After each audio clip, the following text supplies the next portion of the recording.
Wes Streeting has accused striking resident doctors of attempting to wreck Christmas as they announce a 5-day walkout from the 17th to the 22nd of December. This is the third this year. They're looking for a 26% pay rise. The government says they've already had a 28.9% increase, while the NHS warns repeated strikes could create a £250 million funding gap, and of course there's patient safety to be considered. Let's speak with Dr Dean Eggitt, GP and CEO of Doncaster Local Medical Committee. Dean, good afternoon to you. Always good to get your views on this kind of stuff. I mean, this is resident doctors rubbing people's noses in it, isn't it? Just the week before Christmas, they're downing tools.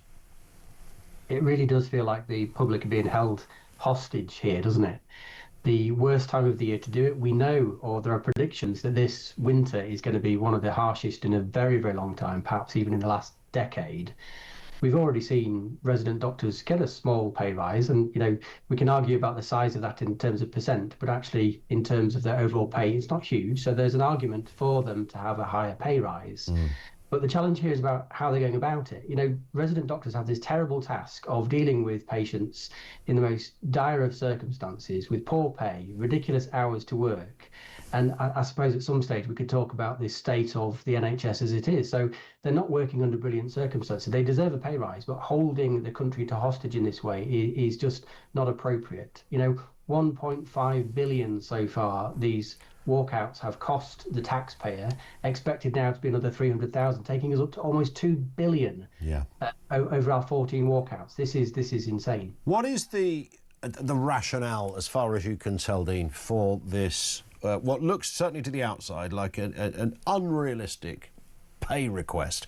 26%, the government pointing out, well, there's already been an almost 30% pay increase.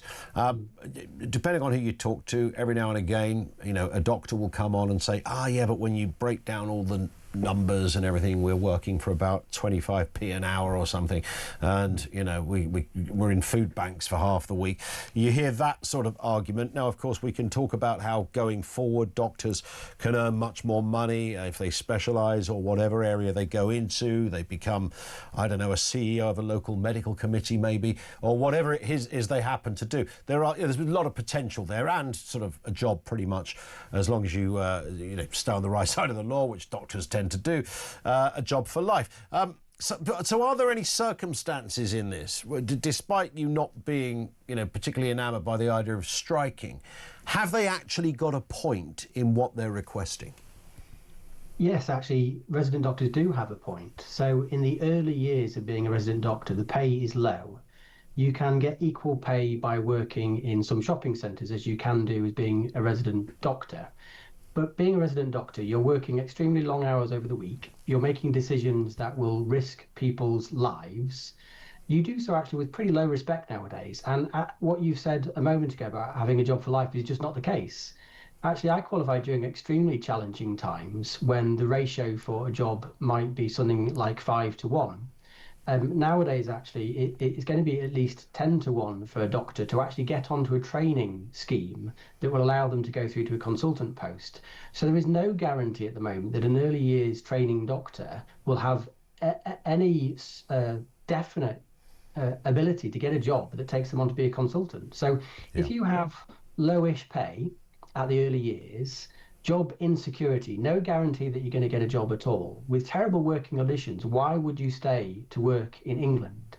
And I suppose that's the point where I would say to resident doctors, I'm on board with you. I agree. We need to look after you. We need to pay you well. We need to want to keep you here to keep the health of the nation in good state. As you've said, if you get onto the training scheme, you do become a senior doctor, your circumstances change quite significantly. But in those early years, the state of affair for resident doctors is pretty terrible. But if you compare that to opportunities that you have in Australia, New Zealand, Canada, the question is, well, why would you stay? But you still don't believe, despite all of that, you don't believe that striking in this way is the right answer? No, because striking is essentially holding the government and ultimately taxpayers to ransom. As I've said, this is not only harming patients. Now resident doctors and the British Medical Association will tell you that this doesn't harm patients. Now, when they say that, what they're looking at is, do we see that patients die at increased rates during these strikes? And the answer is no. Patients do not die at increased rates during these strikes. But what we do know is that patients are held in queues waiting for their care. So in terms of harm, we have patients who have to tolerate pain and changes to their life for very prolonged periods of time as a consequence of these strikes. Now, that's harm number one. Harm number two, I've already said we're getting to 2 billion in economic damage now as a consequence of these strikes. And we all know that we can't afford economic damage to this country. And we know that economic damage results in worse health for the nation. So do these strikes cause harm? Absolutely. Should junior doctors therefore be striking? Absolutely not. I mean, you said they don't cause death, but I mean, surely there is always that potential. I mean, the ramifications and the knock-on effects and the tentacles of a lot of resident doctors downing tools could ultimately surely have that effect, Dean. Well, interestingly enough, the research and evidence shows that's not the case. But the reason why that's not the case is because the NHS has mitigating actions. So the NHS pays for other doctors to come in to look after patients. It pays for senior doctors to be on site more to look after patients. Okay. And it cancels high-risk circumstances. So the risk is removed from the NHS during periods of strike, but at the cost to the taxpayer. Got it. Listen, on that point, Dean, thank you very much for your time as ever. Dr Dean Eggitt regularly helps us out with kind of health matters on the doctor strike issue. He's a GP. He's also the CEO of the Doncaster Local Medical Committee.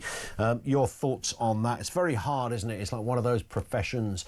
I'm not saying doctors and MPs are of the same ilk, but trying to garner kind of sympathy from people who are in a career that is in all likelihood going to be a fairly fruitful one, whether you dip your toe into working in the private sector, whether you kind of move around into other capacities, whether you become the boss of your local GP practice. There's all of these other areas that can clearly hike your wage, and in some cases substantially so.